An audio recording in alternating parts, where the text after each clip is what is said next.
Hi everyone. Mani Vijay education அகாடமிலேருந்து மணியன் பேசுகிறேன்.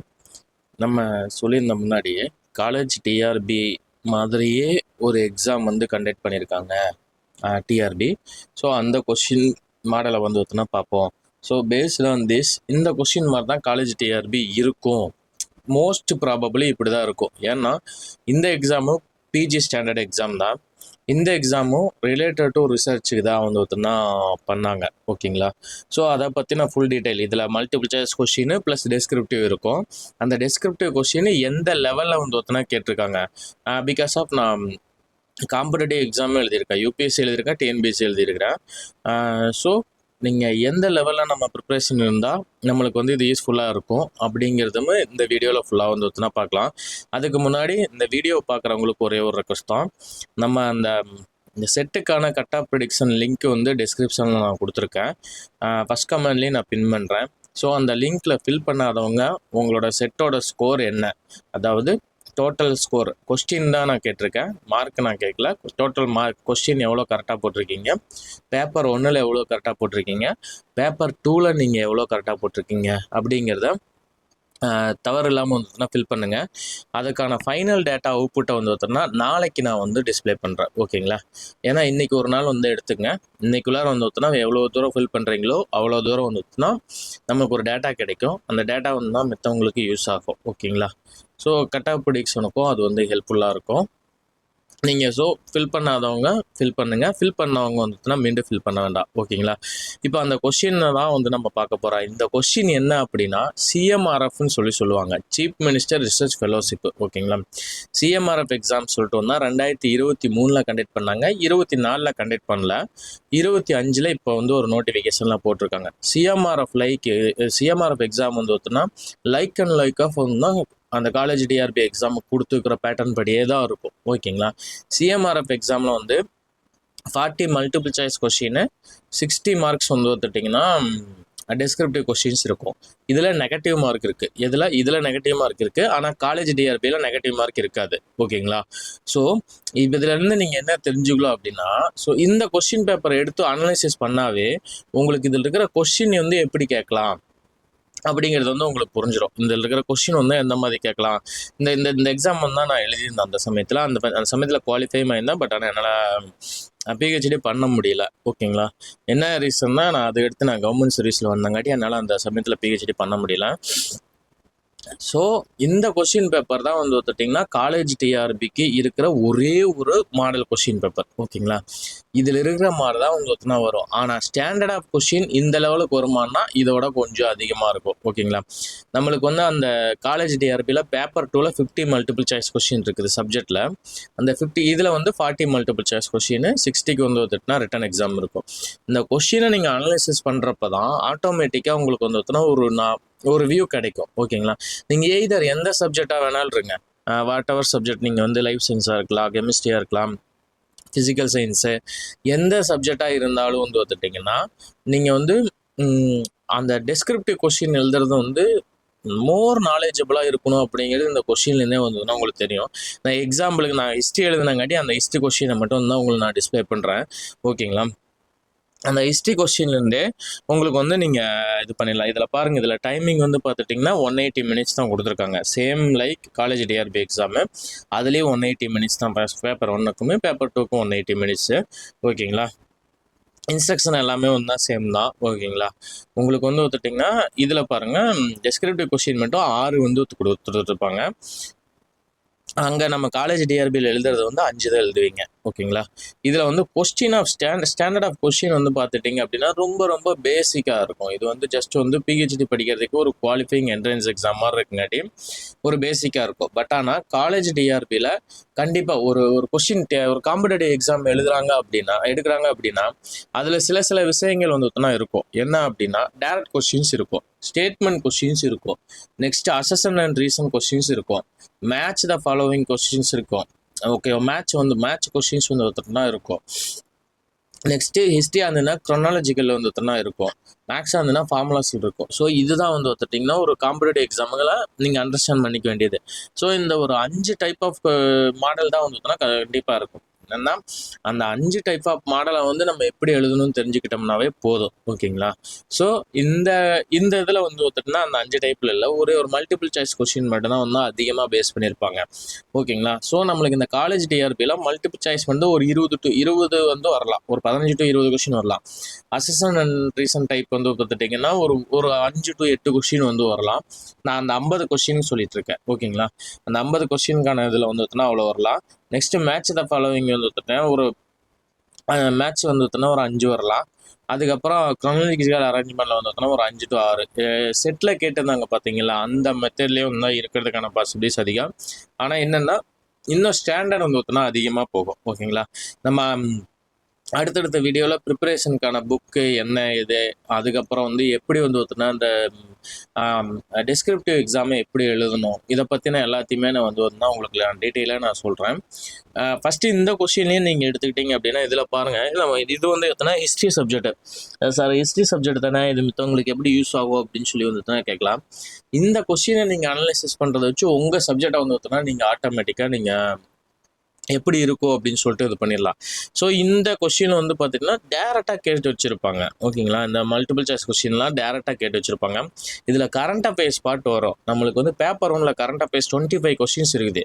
நான் அந்த கரண்ட் அஃபேர்ஸ் கொஸ்டின்ஸை பாருங்கள், நான் உங்களுக்கு சொல்கிறேன் எந்த மாதிரிலாம் வந்து கேட்டிருந்தாங்க. ஏன்னா அந்த சமயத்தில் நான் எழுதுனங்காட்டி எனக்கு அது எல்லாமே ஞாபகம் இருந்தது, எந்த மாதிரிலாம் கேட்டிருந்தாங்கன்ட்டு. ஸோ இந்த சப்ஜெக்டில் வந்து பார்த்துட்டிங்கன்னா 30 கொஸ்டின் இருக்கும். 30 கொஸ்டின்லையுமே வந்து ஓரளவுக்கு ரொம்ப பேசிக்காக தான் இதில் கேட்டிருந்தாங்க, இந்த கொஸ்டினில் கேட்டிருந்தாங்க. பட் ஆனால் காலேஜ் டிஆர்பியில் அப்படி இருக்காது. கண்டிப்பாக வந்து பார்த்துட்டிங்கன்னா ஒரு அட்வான்ஸ்டு லெவலில் தான் இருக்கும். லைக் வந்து நெட்டில் எந்த மாதிரி கேட்குறாங்களோ அந்த லெவலில் தான் வந்து கேட்கறதுக்கான பாசிபிலிட்டிஸ் இருக்குது. அதுக்குன்னு பேசிக்கும் மிஸ் பண்ணக்கூடாது. பேசிக்கும் வந்து ஸ்ட்ராங்காக இருக்கணும், அட்வான்ஸ்டு லெவல் ஆஃப் கொஸ்டின்ஸும் நீங்கள் ஸ்ட்ராங்காக இருக்கணும். ஓகேங்களா? இது வரைக்கும் வந்து ஒத்துட்டிங்கன்னா நம்மளுக்கு வந்து சப்ஜெக்ட் கேட்டிருந்தாங்க. அதுக்கப்புறம் கரண்ட் அஃபேர்ஸ்க்கு இருக்குது. ஓகேங்களா? இந்த கரண்ட் அஃபேர்ஸ் கொஸ்டின்லேருந்து நீங்கள் என்ன தெரிஞ்சுக்கலாம் அப்படின்னா, அர்ஜென்ட் இம்பார்ட்டன்ட் நியூஸஸ் இன் ஒரு 3 to 6 monthஸில் இருக்கிறதா கேட்டிருந்தாங்க. ஏன்னா நான் அந்த சமயத்தில் எழுதினப்போ ஒரு 3 monthஸோட கரண்ட் அஃபேர்ஸ் தான் கொஸ்டினாக வந்தது. ஸோ அப்போ டிஆர்பி கிளியராக என்ன சொல்லிட்டோம் அப்படின்னா 3 to 6 month வந்து படிங்க அப்படின்னு சொல்லி சொல்லிட்டான். அப்போ எக்ஸாம் நம்மளுக்கு ஜூலையில், நீங்கள் எப்போ இருந்து படிக்கணும் அப்படின்னா ஜனவரியிலேருந்து ஜூலை வரைக்கும் இருக்கிறத படித்தா போதும். அதாவது 2025 ஜனவரியிலேருந்து ஜூலை வரைக்கும் இருக்கிறத ஜூன் வரைக்கும் இருக்கிறத படிச்சிங்கனாவே கரண்ட் அஃபேர்ஸ் மோர் தென் கவர் ஆயிரும். இப்போ ஏன்னா இந்த இதில் கேட்டிருந்த கொஸ்டின் வந்து அந்த மாதிரி தான் இருந்தது. அது வந்து ரொம்ப இம்பார்ட்டன்ட் நியூஸஸாக தான் இருந்தது.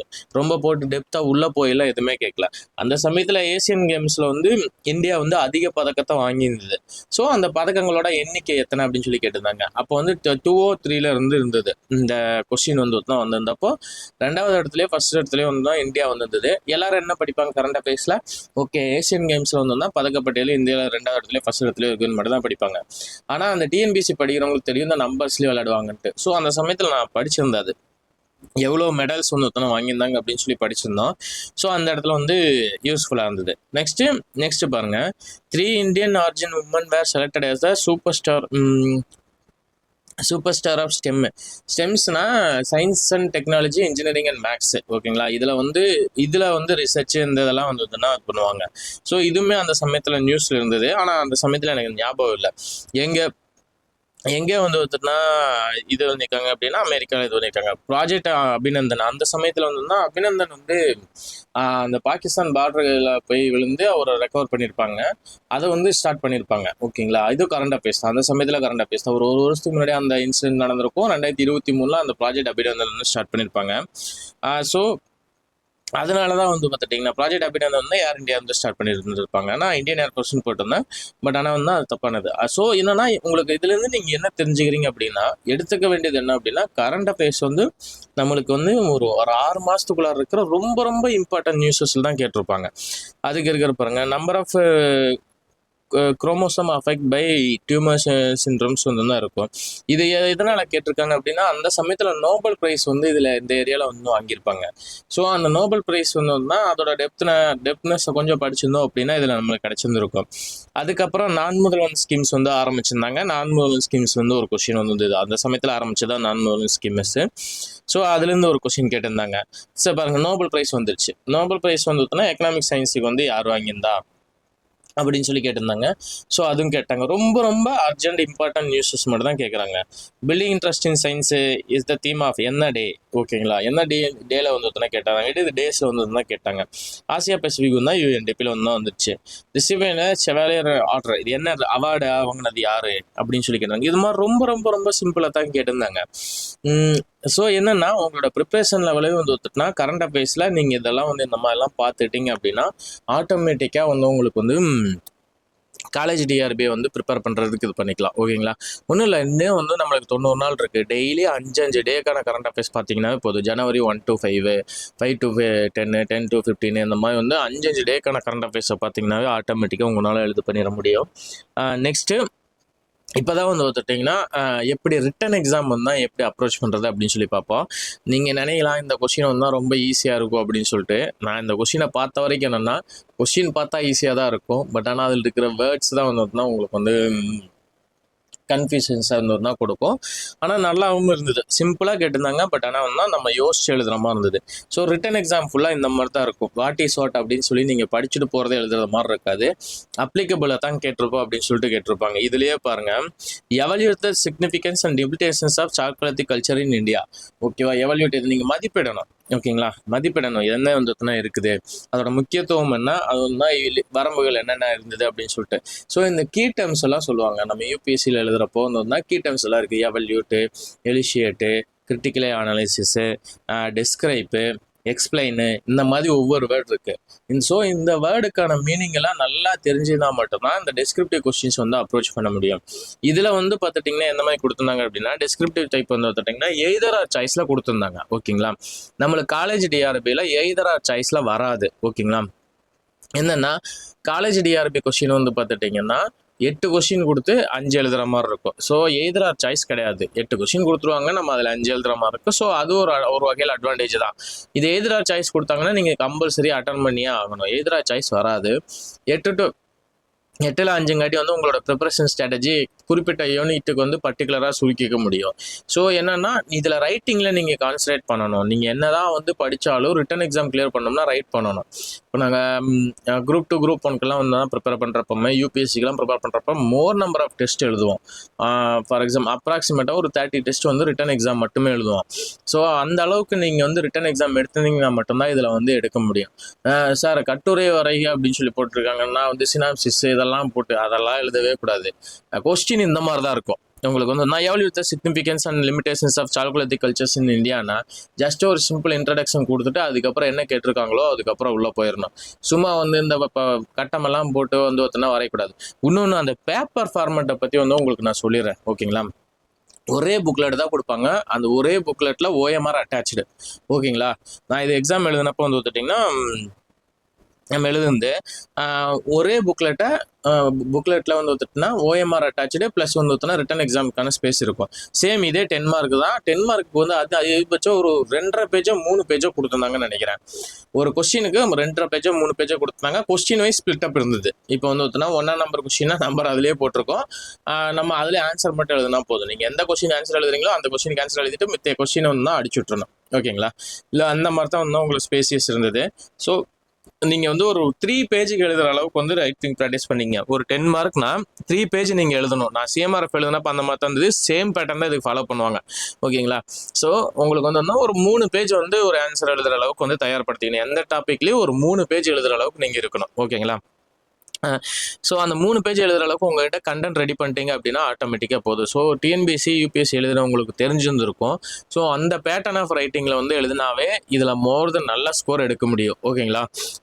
நெக்ஸ்ட் வந்து பார்த்துட்டா பாருங்கள், வேதகலையத்தின் முக்கிய கூறுகளை describe the important components of Vedic literature. Vedic லிட்ரேச்சர்ஸ்னால் என்னென்னு தெரியும். இதனது வேதிக் பீரியடில் வந்து பார்த்தோம்னா லிட்ரேச்சர்ஸ் ரிக்வேதா, சமவேதா இதெல்லாம் வந்து தான் தெரியும். ஆனால் அதில் வந்து என்ன இம்பார்ட்டன்ட் காம்பனன்ட்ஸ் இருக்குது அப்படின்னு சொல்லியிருப்பாங்க. அந்த இம்பார்ட்டன்ட் காம்பனன்ட்ஸில் எந்த மாதிரி சொல்லியிருக்காங்க அப்படின்னு சொல்லி கேட்டிருக்காங்க. ஸோ ரொம்ப பேசிக்னு சொல்லி நினச்சிட்டுலாம் போகவே முடியாது. அதில் என்ன இருக்குது அப்படின்னு சொல்லிட்டு போயிருக்கணும். நெக்ஸ்ட் பாருங்கள், இதில் பாருங்கள் இந்த கீவேர்ட்ஸ் சொன்ன பார்த்தீங்களா, எலிஷியேட் கொடுத்துருக்காங்க. Elucidate the changes that Ashoka brought through his policy of தம்மா. இப்போ தம்மா மூலமாக தம்மா கொள்கைகள் மூலமா வந்தா என்ன மாற்றங்கள் கொண்டு வந்தாருன்னு தெரியும். தம்மா கொள்கைகள் கொண்டு வந்தது அசோகர்னு சொல்லி தெரியும். அதை பரப்புறதுக்கு வந்து தன்னோட குழந்தைகளை பையனும் பிள்ளையும் வந்து ஸ்ரீலங்கா கொண்டு போனாங்கன்னு சொல்லி தெரியும். இந்த கொள்கையை வந்ததுன்னா என்னன்னு தெரியும். இதெல்லாம் உங்களுக்கு தெரியும். ஆனா இதுல வந்து சேஞ்சஸ் என்னன்னு சொல்லி உங்களுக்கு அப்ப தெரியணும். அப்ப தெரியணும் அப்படின்னா அப்ப நடந்த பீப்புள்ஸோட லைஃப் ஸ்டைல் என்ன, இதில் அட்மினிஸ்ட்ரேட்டிவ் ஸ்ட்ரக்சர் எப்படி இருந்தது, போர் எப்படி இருந்தது, அதாவது இதை பற்றி உங்களுக்கு தெரிஞ்சுனா தான் இதில் என்ன மாற்றங்கள் வந்தது அப்படின்னு சொல்லி தெரிய ஆரம்பிக்கும். அப்போ நீங்கள் என்னென்னா இதில் டெப்த்னஸ் ஆஃப் லெவலில் வந்து நீங்கள் நிறையா படிக்க வேண்டியது இருக்கும். ஓகேங்களா, நீங்கள் படித்து நிறையா வந்து அதை அண்டர்ஸ்டாண்ட் பண்ணணும். அண்டர்ஸ்டாண்ட் பண்ணால் தான் உங்களால் ரைட்டிங் எடுக்க முடியும். ஸோ அதை மட்டும் நல்லா பார்த்துங்க. ஓகேங்களா, இந்த ஹிஸ்ட்ரிக்கெல்லாம் நீங்கள் எந்தெந்த புக்கை படிக்கணும் என்ன ஏதுங்கிறது எல்லாமே நான் வந்து உங்களுக்கு நான் தனியாக சொல்கிறேன். இது காமனாக எல்லாத்துக்கும் நம்ம சொல்லாங்காட்டி வந்து தான் சொல்லிருக்கோம். சேம் லைக் உங்களுக்கு உங்கள் சப்ஜெக்டில் இந்த மாதிரி தான் கேட்பாங்க. ஒரு பொலிட்டிக்கல் சயின்ஸ் எழுதுறீங்கன்னா பொலிட்டிக்கல் திங்கர்ஸ் வந்து இந்த மாதிரி திங்க் பண்ணதுக்கான ரீசன் என்னன்னு சொல்லி கேட்பாங்க. ஒரு பப்ளிக் அட்மினிஸ்ட்ரேஷன்னா அட்மினிஸ்ட்ரேட்டிவ் ஸ்ட்ரக்சரில் எந்த மாதிரி வந்து நம்மளை வந்து மாற்றத்தை கொண்டு வரலாம் அப்படின்னு சொல்லி கேட்பாங்க. இதே ஒரு எக்கனாமிக்ஸ்னா வந்து லேட்டஸ்ட் எக்கனாமிக்ஸ் பாலிசிஸில் வந்து எந்த மாதிரி இம்பாக்ட் வந்து பீப்புளுக்கு ஏற்பட்டிருக்குது, இதே வந்து ரூரலில் எந்த மாதிரி ஏற்பட்டது, அர்பனில் எந்த மாதிரி ஏற்பட்டது அப்படின்னு சொல்லி கேட்பாங்க. ஒரு சயின்ஸ்னால் வந்து இந்த ஃபார்முலா படி டெரிவேஷன்ஸ் வந்து எந்த மாதிரி வந்திருக்கலாம் அப்படின்னு சொல்லி கேட்பாங்க. மேக்ஸ்னால் வந்து டேரெக்டாக வந்துடும், சம்ஸ் சால்வ் பண்ணுறது தான். ஓகேங்களா, ஸோ இந்த மாதிரி உங்களுக்கு கொஸ்டின்ஸ் வந்து செட் பண்ணுறதுக்கான பாசிபிலிட்டிஸ் இருக்கும். அடுத்த கொஸ்டின் எடுத்தீங்க, explain the importance of Mauryan ruler. இதெல்லாம் டேரக்ட் கொஸ்டின். ஓகேங்களா, முக்கியத்துவம் என்ன அப்படின்னு சொல்லி கேட்டாங்க, அவ்வளோதான். இப்போ அவங்கனால வந்து என்னென்ன மாதிரி இம்பார்ட்டன் வந்தது அப்படிங்கிறப்போ நம்ம ஒரு டைனாசிட்டி ஃபார்ம் ஆச்சு, ஒரு ஸ்ட்ரக்சர்ட் அட்மினிஸ்ட்ரேஷன் வந்தது, லார்ஜ் லெவல் ஆஃப் வந்து ஏரியாவை கவர் பண்ணாங்க, இது ட்ரேட் இன்க்ரீஸ் ஆச்சு, இன்டர்நேஷனல் ரிலேஷன்ஸ் தான் மேம்பட்டது, ப்ராப்பர் ஸ்ட்ரக்சரைஸ்டு ஃபார்ம் ஆஃப் கவர்மெண்ட் தான் உருவாக்குனாங்க. ஸோ இது எல்லாத்தையுமே நீங்கள் எழுதிக்கலாம். ஓகேங்களா, இன்னுமே நிறைய இருக்குது. ஸோ இன்னும் இந்த மாதிரி இதே இப்போ நான் சொன்னதை வச்சு 3 பேஜ் எழுத முடியாது, இன்னுமே நிறையா இருக்குது. இப்போ சோர்ஸ் புக்ஸை நிறையா நீங்கள் ரீட் பண்ணணும். அசிஸ்டன்ட் ப்ரொஃபஸர் எக்ஸாம் சாதாரணமாக எடுத்துகிட்டு போகக்கூடாது. இது உங்களுக்கு குரூப் 1 லெவலோட அது அதிகம். ஓகேங்களா, ஸோ அதனால் உங்களுக்கு ஸ்டாண்டர்ட் ஆஃப் கொஸ்டின்ஸ் நம்ம இருக்கும். ரைட்டிங் ப்ராக்டிஸ் இருந்தால் மட்டும் தான் இதில் எழுத முடியும். ஏன்னா உங்களுக்கு வெயிட்டேஜ் எடுத்துக்கிட்டோம் அப்படின்னா அந்த எக்ஸாமில் 100 மார்க்குக்கு ரிட்டன் எழுத போகிறோம். ஸோ அதனால தான் ரிட்டனுக்கு நான் இவ்வளோ தூரம் இம்பார்ட்டன்ஸ் கொடுத்து உங்கள்கிட்ட பேசிகிட்டு இருக்கேன். ஓகேங்களா, ஸோ ரிட்டர்ன் எழுதுறப்ப மட்டும் நிறைய பார்த்துங்க. Discuss the salient future of Rashtrakutas அட்மினிஸ்ட்ரேஷனில் எப்படி இருந்தது, சாலியன் ஃபியூச்சர், டைரக்ட் கொஸ்டின் இதெல்லாம் எழுதலாம். இதுக்கு எடுத்து பாருங்க, காலசூரை வம்சத்தின் காலத்திய அரசியல் நிலையில மதிப்பிடுக, critically assess the political conditions under the Kalachuri dynasty. Kalachuri dynasty எங்க இருக்குன்னு ஃபர்ஸ்ட் தெரிஞ்சா தான் நீங்க கிரிட்டிக்கலி அனாலிசிஸ் பண்ண முடியும். ஓகேங்களா, கிரிட்டிக்கலி அனாலிசிஸ்னா பாசிட்டிவ் அண்ட் நெகட்டிவ்ஸ் தான் இந்த டைனாசிட்டியை பத்தி சொல்லணும். ஓகேங்களா, இது நான் ஹிஸ்ட்ரியில சொல்ற மாதிரி இருக்கும். இந்த கொஸ்டின்லாம் உங்க சப்ஜெக்ட்டுக்கு இது பண்ணீங்க. ஓகேங்களா, கிரிட்டிக்கல் அனாலிசிஸ் கேட்பான், எவல்யூட் கேட்பான், இம்பார்ட்டன்ஸ் கேட்பான், லிமிடேஷன்ஸ் கேட்பான். இந்த மாதிரி தான் உங்களோட கொஸ்டின் செட் பண்ண போறாங்க. ஓகேங்களா, நீங்க என்ன வேணாலும் நினைச்சீங்க, இதுதான் இப்படிதான் செட் ஆகும். ஸோ இதுக்கெல்லாம் ரைட் பண்ற அளவுக்கு உங்களுக்கு ப்ராக்டிஸ் பண்ணிங்க. ஓகேங்களா, இதுலையும் பாருங்க, critically analyse the development of Bhakti movement in north India during the medieval period. பாருங்க, ஒரே வார்த்தை முடிச்சிட்டான். நார்த் இந்தியாவில் பக்தி மூவ்மெண்ட்ஸ் எந்த மாதிரி இருக்கு அப்படின்னு சொல்லி கேட்டாங்க. அப்போ நார்த் இந்தியாவில் பக்தி மூவ்மெண்ட் எங்கெங்க நடந்தது அப்படின்னு சொல்லிட்டு உங்களுக்கு தெரியணும். வெஸ்ட் பெங்கால் என்ன நடந்தது, மகாராஷ்டிராவில் எங்க நடந்தது, குஜராத்தில் எங்க நடந்தது, ராஜஸ்தான் இந்த ஏரியால எல்லாம் என்னென்ன பக்தி மூவ்மெண்ட்ஸ் இருந்தது, என்னென்ன பக்தி சயின்ஸ் இருந்தாங்க, பக்தி மூவ்மெண்ட்ஸ் வர்றதுக்கான ரீசன் என்ன, இந்த ரீசன்ல இருந்ததுன்னா தான் நீங்க அனலைசிஸ் பண்ண முடியும். ஓகேங்களா, பர்டிகுலரா அதை கேட்டா இப்போ சவுத் இந்தியானா இப்போ பர்டிகுலராக கேட்பாங்க, சவுத் இந்தியாவில் எந்த மாதிரி இருக்குது அப்படின்னு சொல்லிட்டு கேட்பாங்க. நெக்ஸ்ட் அதே பாட்டில் இன்னொன்று பாருங்க,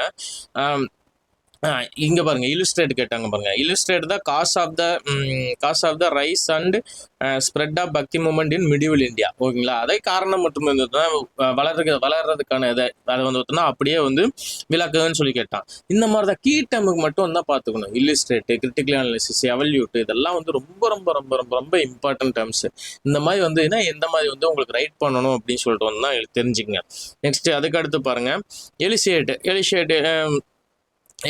த growth and challenge of Indian newspaper in 19th century towards the freedom.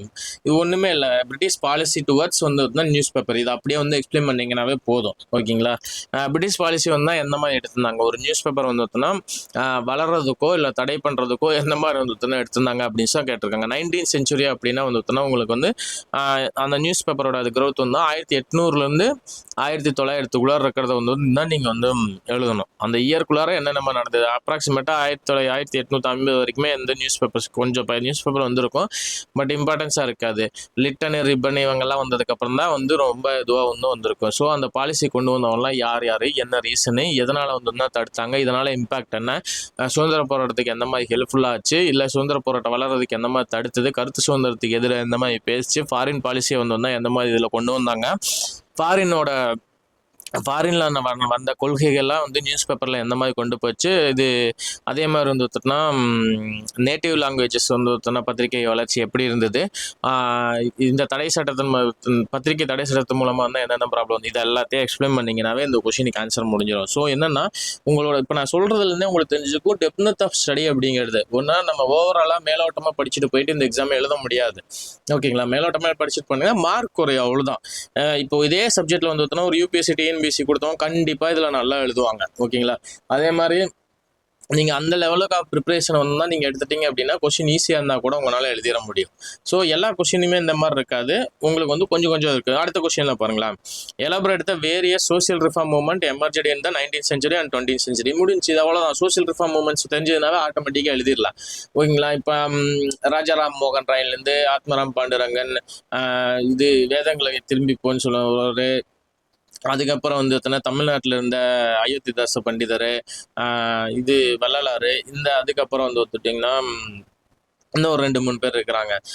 So இந்த மாதிரி ஆட்கள். அதே மாதிரி கேரளாவில் வந்து ஒருத்தர், ஆந்திராவில் ஒருத்தர், இந்த மாதிரி இருக்கிற ரிஃபார்ம் மூவ்மெண்ட் வந்து யார் யார் பண்ணாங்க அப்படின்னு சொல்லிட்டு ஞாபகம் வந்து எழுதுனீங்கன்னாவே இந்த கொஷினுக்கு போதும். ஸோ எந்த மாதிரிலாம் கேட்டுக்கிறாங்க, எலாபரேட்டுன்னு சொல்லிட்டான். நீங்கள் எலாபரேட்டாக வந்து எழுதணும், ஒரு 3 பேஜ் எழுதுகிற அளவுக்கு தயார்படுத்துங்க உங்களோட எல்லாத்தையுமே. நெக்ஸ்ட் வந்து ரிசர்ச்லேருந்து கேட்டுக்கிறாங்க பாருங்க, elucidate the preliminary and analytical operations in research methodology. இந்த கொஷின்லாம் நீங்கள் நல்லா கவனிச்சிருந்தீங்கன்னாவே தெரியும், உங்களுக்கு கொடுக்கப்பட்ட சிலபஸ்ல இருந்தா வந்து அப்படியே இருக்கும். ஓகேங்களா, நீங்க அந்த சிலபஸ் எடுத்து பாருங்க. இந்த இப்போ நான் கேட்ட கொஸ்டின்ஸ் எல்லாத்துலயுமே ஒவ்வொரு யூனிட்ல இருந்து ஒவ்வொரு கொஸ்டின் தான் இருக்கும். நீங்க ஹிஸ்டரி எடுத்து பார்த்தீங்கன்னா தெரியும். நீங்க அதே மாதிரி உங்க சிலபஸ்லயும் பார்த்துங்க, ஒவ்வொரு யூனிட்ல இருந்து கொஸ்டின்ஸ் தான் டெரிவ் பண்ணியிருப்பானுங்க, எடுத்திருப்பானுங்க. ஸோ அதனால தான் நான் சொல்றேன், உங்களோட ப்ரிப்பரேஷன்ஸ் லெவலை வந்து எந்த அளவுக்கு இருக்கணும் அப்படின்னு சொல்லிட்டு. Next, the Pallavas bridge the transition from rock architecture to structural stones temple in Thondai Mandalam region. தொண்டை மண்டலத்தை வந்து பாறை கட்டிடக்கலையிலிருந்து கட்டுமான கோயில் மாறியதற்கு பல முன்னோடியான பகுப்பாய்வு செய்க அப்படின்னு சொல்லிக்கிறாங்க. ஓகேங்களா, இப்போ நீங்கள் இங்கே இதை வந்து ஒத்துட்டுனா பல்லவர் ஆர்கிடெக்சர் என்னன்னு சொல்லி தெரியும். மகேந்திரவர்ம பல்லவன், நரசிம்மவர்ம பல்லவன், நரசிம்மவர்ம பல்லவன் 2, இவங்க 3 பேரும் தான் ஆர்கிடெக்சருக்கு வந்து தான் இருந்திருப்பாங்க. ஸோ இந்த ஆர்கிடெக்சரில் எந்தெந்த மாதிரி தான் வந்தது, மகாபலிபுரம் ஆர்கிடெக்சர் வந்து எந்த மாதிரி வந்து டெவலப் ஆயிருக்கும், இதை கம்பேர் டு எல்லோராண்டு அஜந்தா எல்லாரும் வந்துட்டுனா கேவ் ஆர்கிடெக்சர் கூட வந்து கம்பேர் பண்ணணும். ஏன்னா இவங்க தான் முன்னாடி அப்படின்னு சொல்லிட்டு வந்து பகுப்பாய்வு பண்ணணும். அப்படி பண்ணீங்கன்னா தான் வந்து உங்களுக்கு இதில் மார்க் வரும். இப்போ நான் சொன்னது எல்லாமே எல்லாத்துக்கும் தெரியும். இதை நீங்கள் எப்படி வந்து ஒத்துட்டுனா நீங்கள் டெரிவ் பண்ணி எழுத போகிறீங்க அப்படின்னு சொல்லிட்டு இருக்குது. இப்போ இந்த இதை எழுதுறப்ப தான் வந்து உங்களுக்கு டிஃபிகல்ட்டிஸு என்ன எது அப்படின்னு சொல்லிட்டு வந்தால் உங்களுக்கு ஃபுல்லாக புரிய ஆரம்பிக்கும். ஓகேங்களா, இந்த இன்ஸ்ட்ரக்ஷன். ஸோ இந்த டைப் ஆஃப் வந்து மெயின்ஸ் எக்ஸாமில் வந்து இது இப்படி தான் கொஷின் கேட்பாங்க. இப்போ இந்த பேப்பரில் நம்ம வந்து கொஷின் எந்த மாதிரி கேட்பான், எந்த மாதிரி இது அப்படின்னு சொல்லி வந்தால் நான் உங்களுக்கு எல்லாமே சொல்லியிருப்பேன். இன்னும் நீங்கள் ஏதாச்சும் உங்களுக்கு தேவைப்படுதுன்னு சொன்னீங்கன்னா தயவு செஞ்சு கமெண்ட் பண்ணுங்கள். நான் ஒரு மெயின்ஸ் எக்ஸாம் வந்து எந்த மாதிரி எழுதணும், எந்த மாதிரி அப்ரோச் பண்ணணும் அப்படின்னு சொல்லிட்டு வந்தால் உங்களுக்கு நான் சொல்கிறேன்.